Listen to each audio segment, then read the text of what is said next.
warahmatullahi wabarakatuh. Wah, Dalam pelajaran kita semua, alhamdulillah kesempatan ini kita bisa berkumpul dan menyaksikan pemaparan dari Pak Khairul Akbar MSI. Pertama, acara ini akan dipandu oleh Pak Sultan. Saya persilakan Pak Sultan untuk memandu acara ini, monggo.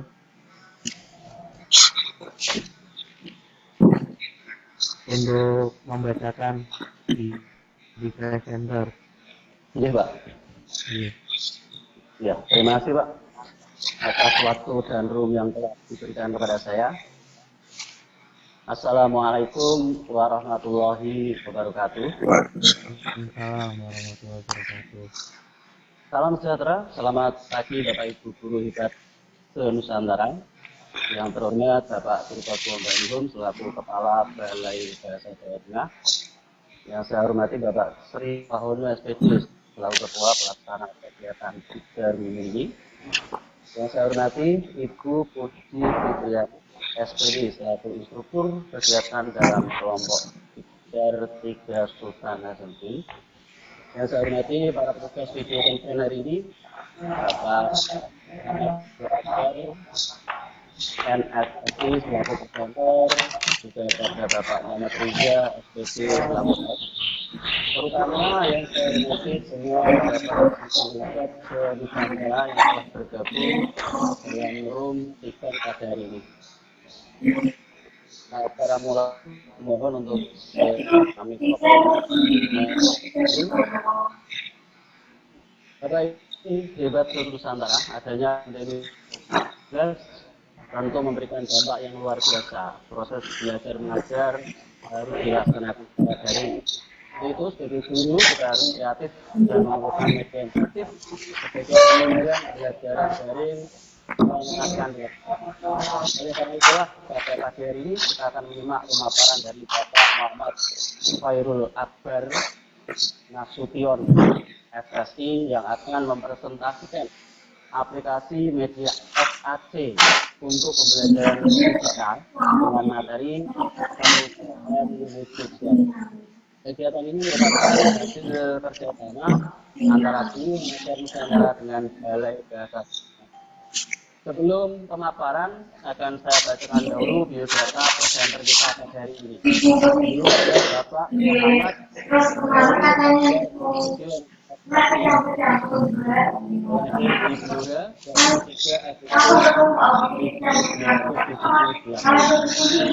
Adapun riwayat pendidikan beliau yaitu sekolah dasar di SD Negeri 2 Tepu, lulus sekolah lanjutan pertama di SMP Negeri 3 Tepu, lulus sekolah lanjutan atas di SMA Negeri 1 Tepu, dan lulus S1 jurusan Fisika MIPA dari Institut Teknologi 10 November ITS Surabaya. Adapun alamat rumah beliau adalah di Jalan Utang 7 nomor 49A Tepu Kabupaten Blora 58311. Beliau dapat dihubungi melalui nomor HP atau WA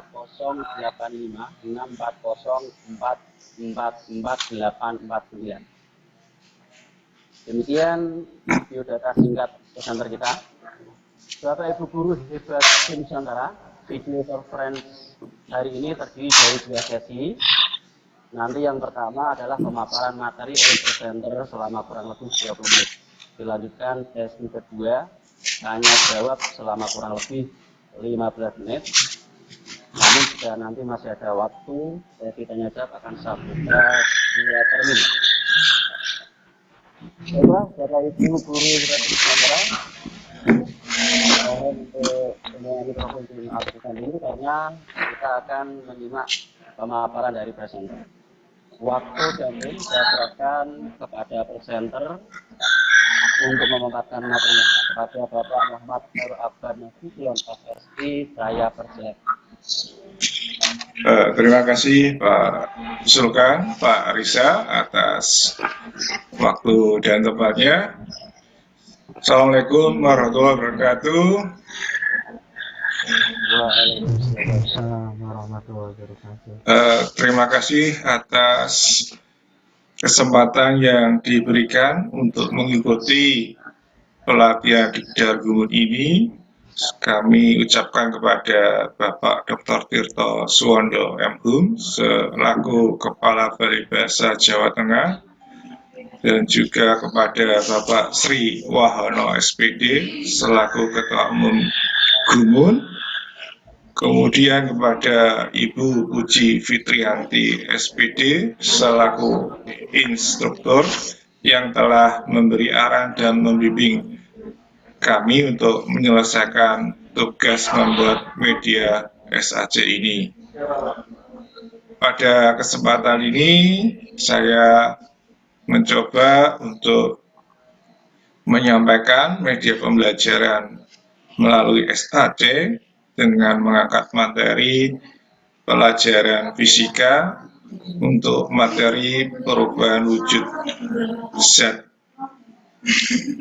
Saya mengambil materi ini karena merupakan materi yang dasar yang insya Allah bisa dimanfaatkan untuk jenjang SD, SMP dalam mapel IPA, kemudian bisa dimanfaatkan untuk SMA dan SMK untuk mapel fisika. Berikut ini tampilannya.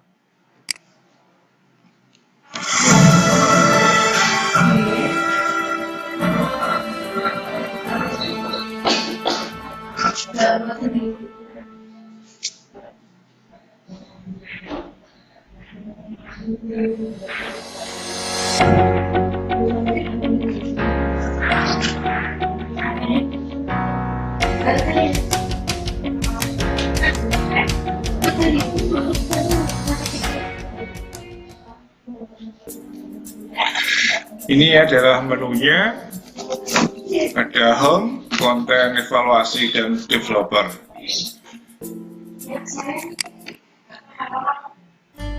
Pada dasarnya,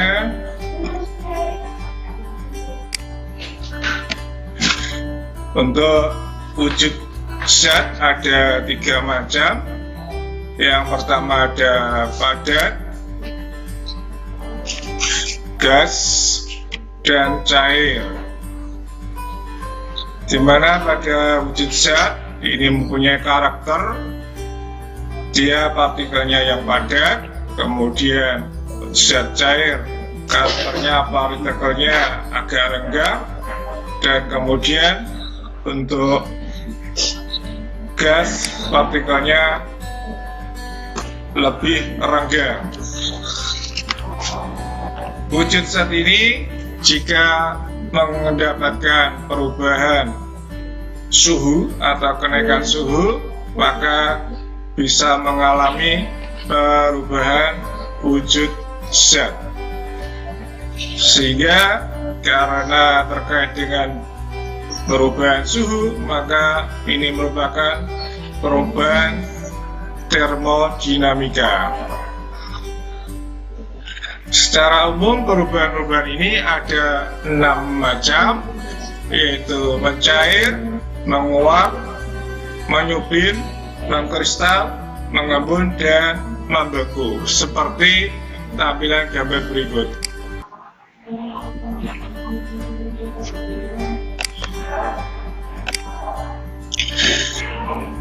Jadi ada 6 macam seperti pada gambar yang ditampilkan di layar.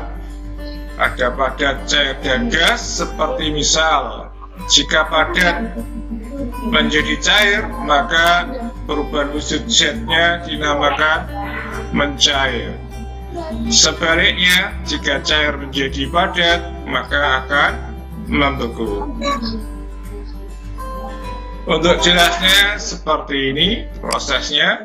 Secara umum ada 2 perubahan wujud zat. Yang pertama dibedakan perubahan wujud benda yang membutuhkan kalor atau panas. Yang kedua nanti perubahan wujud zat atau benda yang melepaskan kalor atau panas. Untuk yang pertama, perubahan wujud benda yang membutuhkan kalor atau panas ada 3 macam. Yang pertama adalah mencair, yaitu proses perubahan wujud benda dari padat menjadi cair.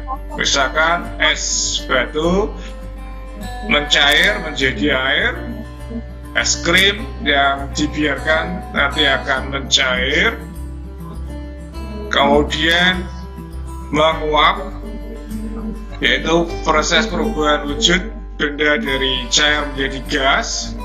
Misalkan saat kita memasak air, setelah mendidih maka air akan menguap.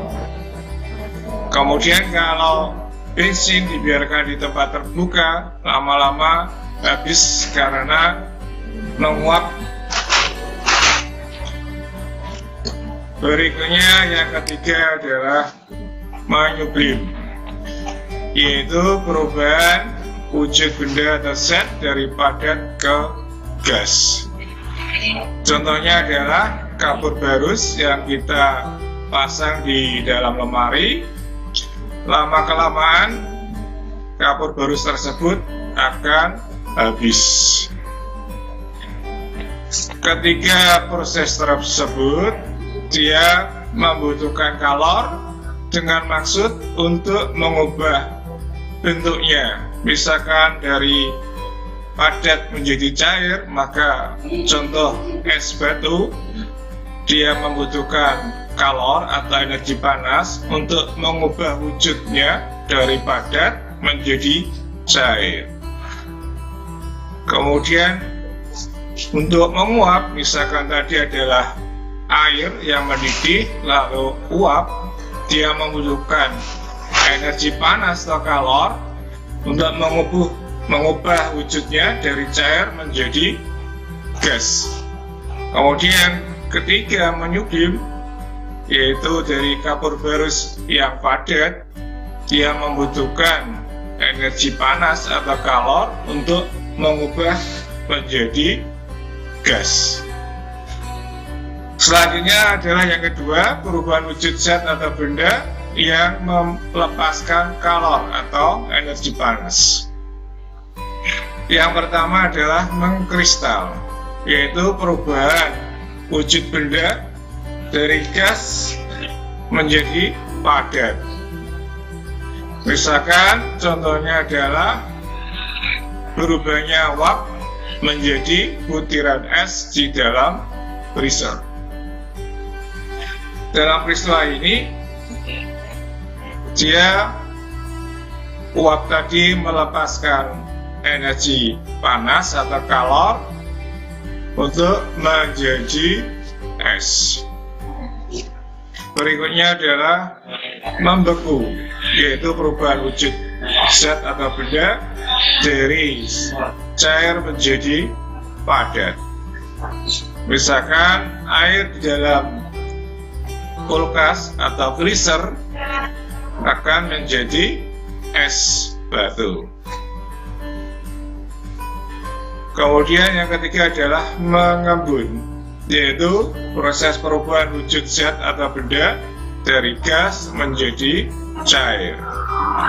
Contohnya adalah titik-titik embun yang ada di atas daun saat pagi hari. Kemudian kaca mobil saat hujan akan ada titik-titik embun di dalam kaca tersebut.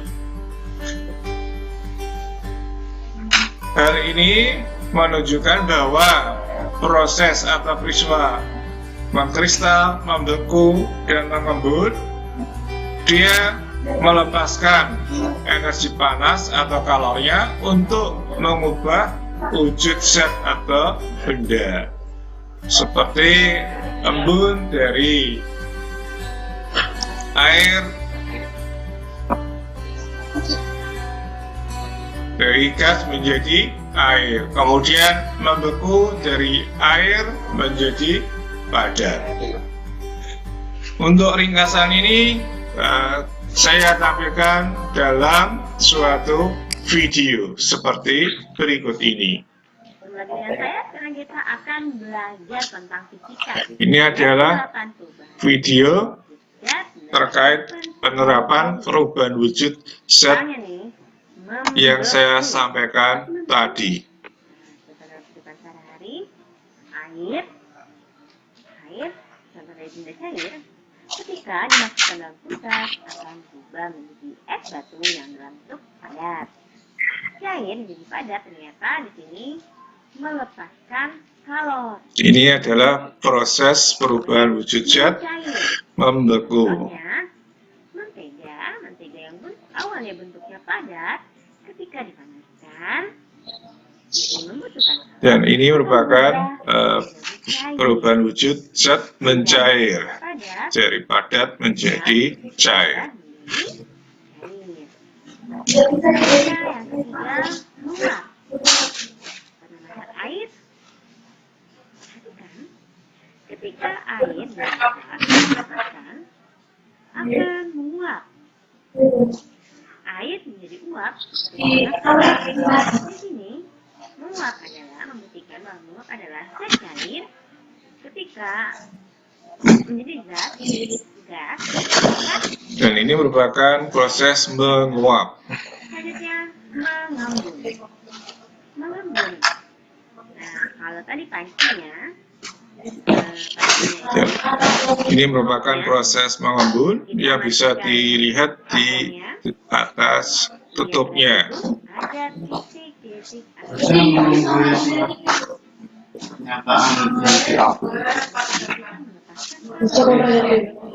ini membuktikan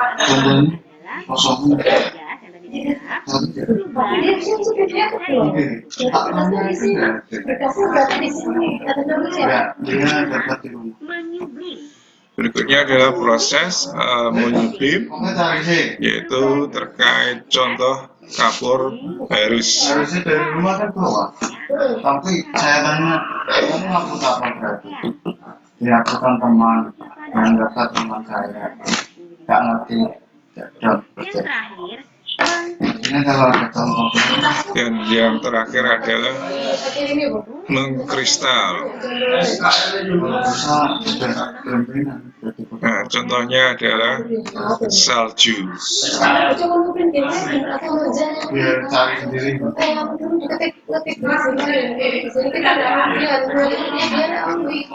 Kurang sedikit. Ini kita hampir. Ini adalah struktur dari partikel penyusun, padat, cair, dan gas. Di mana zat padat lebih teratur dan padat, kemudian cair, struktur partikelnya lebih renggang, dan yang gas, struktur partikelnya sangat renggang. ingat ya, zat cair menjadi zat gas menguap. Zat gas menjadi zat padat mengkristal. Nah, kalau zat padat menjadi cair nah, kalau ingat lagi, tutup lagi videonya ya, lebih lancar. Ini demikian tentang penerapan perubahan wujud zat. Sampai ketemu lagi. Demikian untuk materi yang saya sampaikan dalam media SAC ini. Kemudian jika sudah siap untuk melakukan evaluasi, maka kita bisa mengklik untuk evaluasi.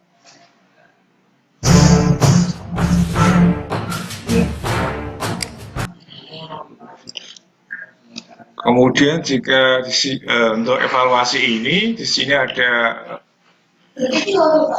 halaman untuk memberi kesempatan anak jika memang sudah benar-benar siap, sudah mantap, maka bisa mengklik start untuk memulai evaluasi. Misalkan sudah siap, maka kita klik start di sini. Sini ada soal yang terkait dengan perubahan wujud zat atau benda. Yang pertama, yang termasuk perubahan wujud benda yang membutuhkan kalor, yaitu dari yang saya sampaikan tadi ada dua kategori, yang membutuhkan dan yang melepaskan. Pilihannya ada mencair, membeku, menguap, ada mencair, membeku, mengkristal, mencair, menguap, mengkristal, mencair, menguap, menyublim. Karena untuk evaluasi saya menyampaikan 5 soal, maka nanti jika jawabannya benar akan bernilai 20. Sedangkan misalkan nanti salah, nanti 0. Misalkan kita klik kalau tadi adalah D, yang membutuhkan kalor tadi ya 3. Karena jawabannya benar, maka nilainya 20. Kemudian yang kedua ada soal perubahan wujud benda dari padat menjadi cair. Disebut apa? Jadi dari padat menjadi cair, dari yang saya sampaikan tadi, prosesnya adalah mencair. Coba kita klik mencair dan benar. Maka nilai bertambah 40. Berikutnya, perubahan wujud benda dari gas menjadi padat disebut dan membeku, mengkristal, menguap, menyublim. Perubahan gas dan padat ini ada 2, ada kristal dan menyublim. Apakah menyublim atau mengkristal? Kita coba mengkristal karena dari gas menjadi padat. Kalau sebaliknya padat menjadi gas nanti menyublim.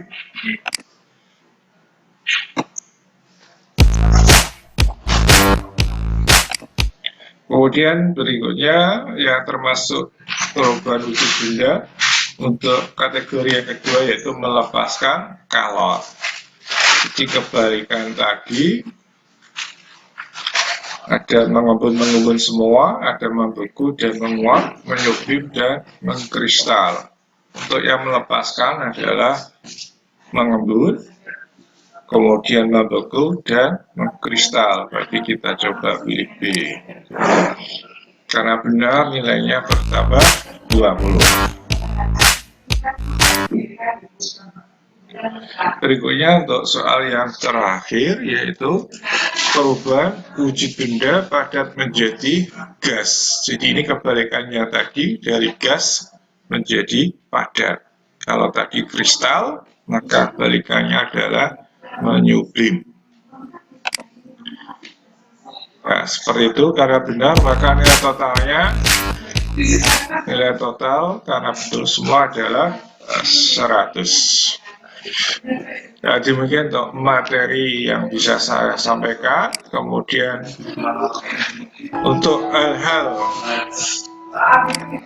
yang ingin ditanyakan bisa kontak atau menghubungi saya di instansi SMK Negeri 1 Kunduran.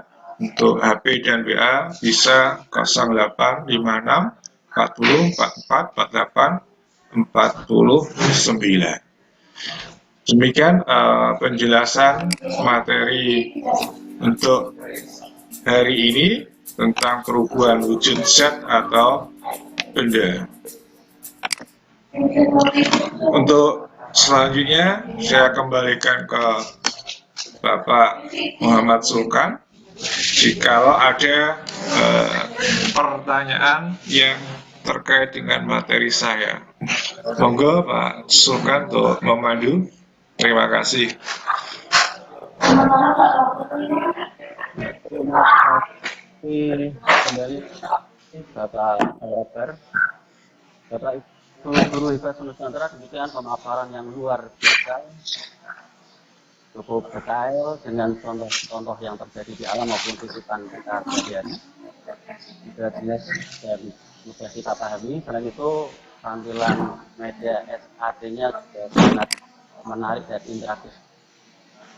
Selanjutnya akan saya sambung dengan sesi yang kedua, yaitu sesi tanya jawab. Masih ada waktu sekitar 25 menit. Akan saya buka untuk sesi pertama 3 penanya dulu. Bapak Ibu yang dengan ini dipersilakan untuk menyampaikan tanggapannya maupun pertanyaannya melalui kolom chat kita atau langsung melalui mikrofon yang ada di aplikasi SPT ini. Mohon dipersilakan.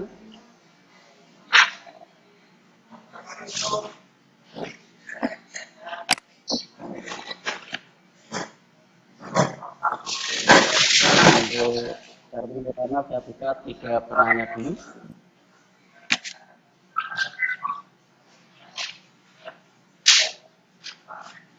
Mungkin kalau belum ada, saya punya cadangan pertanyaan, ini Pak untuk disampaikan. Oke, monggo Pak, silakan Pak. Oke, terima kasih Pak. Pertanyaan dari kemajuan teknologi manusia saat ini kan bisa menciptakan hujan buatan, Pak. Apakah hujan buatan itu ada kaitannya dengan perubahan zat, Pak? Kalau ya, seperti apa itu tujuannya? Mungkin itu dulu Pak pertanyaan dari saya. Oke Pak, terima kasih Pak. Jadi itu memang suatu cara dari manusia kaitannya dengan para ilmuwan untuk mencari alternatif jikalau tidak turun hujan. Itu kalau reaksinya memang membutuhkan reaksi dari kimia yang mana bisa membuat perubahan wujud zat. Jadi dia membuat suatu zat atau senyawa dari kimia berupa garam. Nanti dari garam itu disebar atau ditabur di awan itu di udara, yang mana nanti garam tersebut akan bereaksi dari padat, kemudian dia bereaksi dengan gas di udara, akan terkondensasi. Dari kondensasi ini akan berwujud kristal. Jadi dari padat menjadi gas, kristal tadi. Kristal-kristal inilah akan berubah wujud dari kristal menjadi air. Jadi dari kondensasi mengkristal butiran-butiran air, nanti turun hujan. Jadi sekilas seperti itu Pak untuk proses hujan buatan. Mungkin demikian Pak penjelasannya Pak. Saya cukup jelas penjelasan Bapak, bisa saya tangkap. Bapak Ibu Guru beserta Pikon pagi hari ini, tadi pertanyaan untuk menunggu dari teman-teman lain mungkin. Sambil menunggu atau yang langsung mau tanya bisa langsung di chat atau bisa langsung lewat mikrofon. Bapak Ibu, di termin pertama masih ada 2 pertanyaan yang kami persilakan. Nanti kalau cukup waktu kita buka untuk termin tanya-tanya yang kedua. Dipersilakan Bapak Ibu. Dalam dulu.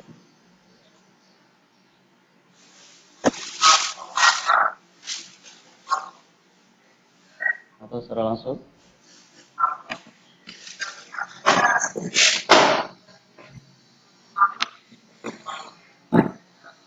Oh ya Pak Akbar, ini materi SMK ya Pak ya? Kelas berapa ini Pak? Ini materi ini sebenarnya nggak hanya di SMK Pak. Kalau untuk SMK memang materi ini disampaikan di kelas 10, masih masuk di bab suhu dan kalor. Tetapi ini untuk wujud zat ini bisa dijumpai untuk mapel IPA pada jenjang SD SMP Pak. Kalau untuk SMA SMK nanti bisa masuk di mapel fisika. Jadi ini materi dasar, Pak. Tujuan saya untuk ambil ini mudah-mudahan bisa dimanfaatkan untuk semua jenjang gitu, Pak. Oh iya Pak. Oke. Demikian Bapak Ibu, siapa yang mau mengajukan pertanyaannya dipersilakan lewat kolom chat maupun langsung lewat mikrofon. Mengingatkan untuk yang belum absen atau isi presensi ya, bisa dilihat di kolom chat untuk isi presensi. Juga dipersilakan untuk bertanya lewat chat. Mungkin ada masukan dari Bu Puji selaku instruktur atau pertanyaan, Bu? Monggo, Bu. Silakan.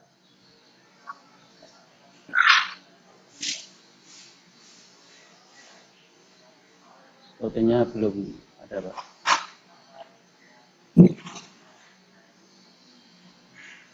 Bapak Ibu, peserta mungkin masih banyak hal yang belum kita pahami. Bisa ini mumpung kita ketemu dengan ahli kitanya, Pak Baru Akbar Nasution. Yeah.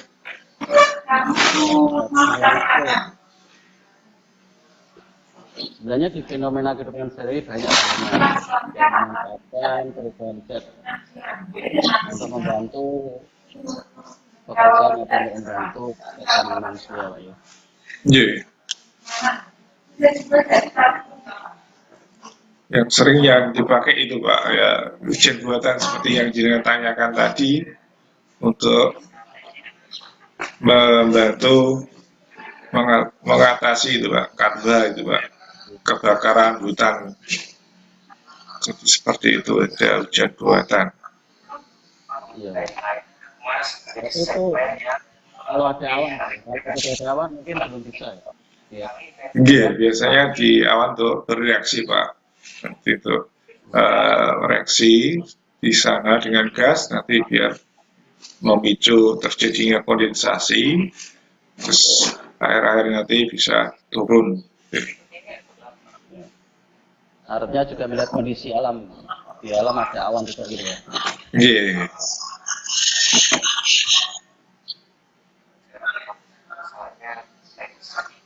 Ya, yang baru bergabung dipersilakan untuk mengisi presensi di kolom chat. Yang mau mengajukan pertanyaan juga dipersilakan, masih di termin 1. Saya sih banyak banget. Pun dari grup tidak boleh untuk mengajukan pertanyaan. Jika nanti materinya dan tersebut yang terakhir adalah tahapan. Nah, ini Pak, ada pertanyaan dari Ibu Fitrianti Puji, Pak. Ibu Puji Fitrianti. Oke. Saya bacakan pertanyaannya, Pak ya. Oke, pertanyaannya mungkin bisa digambarkan, Pak, pemanfaatan perubahan zat dalam kehidupan sehari-hari. Selain mungkin yang tadi ada dalam contoh yang sudah disampaikan, yang mungkin bermanfaat bagi membantu atau kegiatan manusia. Silakan, Pak. Oke. Ibu, terima kasih. Jadi pertanyaannya mungkin bisa gambarkan pemanfaatan perubahan zat dalam kehidupan sehari-hari. Jadi untuk perubahan zat dalam kehidupan sehari memang banyak kita jumpai, gitu. Misalkan kalau anak minum es nanti bisa mencair. Kemudian kalau masak kita misalkan panjenengan ibu-ibu ingin bisa rasa gurih, kita bisa menggunakan mentega, tidak menggunakan minyak goreng, tapi lebih cenderung mentega dengan maksud nanti kita mengambil rasa gurihnya. Jadi mentega yang padat tadi kita goreng di wajan atau teflon sehingga saat dipanaskan akan mencair. Bisa kita masukkan bahan-bahan yang kita masak sehingga rasa gurih dari mentega yang padat menjadi cair, bisa meresap di masakan kita. Itu yang contoh sederhananya yang dijumpai, mungkin ibu-ibu pernah melakukannya. Kemudian untuk tambal, jadi untuk penambalan ban, kalau dulu biasanya kita gosok dulu yang sobek, yang bocor, kemudian baru kita tambal dengan karet. Setelah kita lem, kemudian kita panaskan sehingga dari karet tadi bisa menyatu dengan ban dalam. Tapi seiring perkembangan, maka ada namanya ban tubeless. Jadi ban tubeless itu kalau misalkan bocor, kita panaskan kemudian disisipkan ke dalam ban yang bocor tersebut. Jadi lebih simpel, lebih memanfaatkan dari karakter zat yang ada. Sehingga kalau ban tubeless ini selama paku atau hal lain yang masuk ke dalam ban kita tidak dicabut, maka ban tidak akan kempes. Sehingga bisa memberi kesempatan kita untuk menuju tempat tambal ban. Dan saat itulah yang bocor tadi bisa dimasukkan dengan bahan penutup atau penambal ban tubeless tadi dengan cara dipanaskan tadi sehingga meleleh bisa menyatu di ban tersebut. Itu contoh-contoh sederhana, Bu. Mungkin contoh yang secara tak langsung pernah kita jumpai, bahkan kita juga melakukannya. Mungkin demikian, Pak Sukan.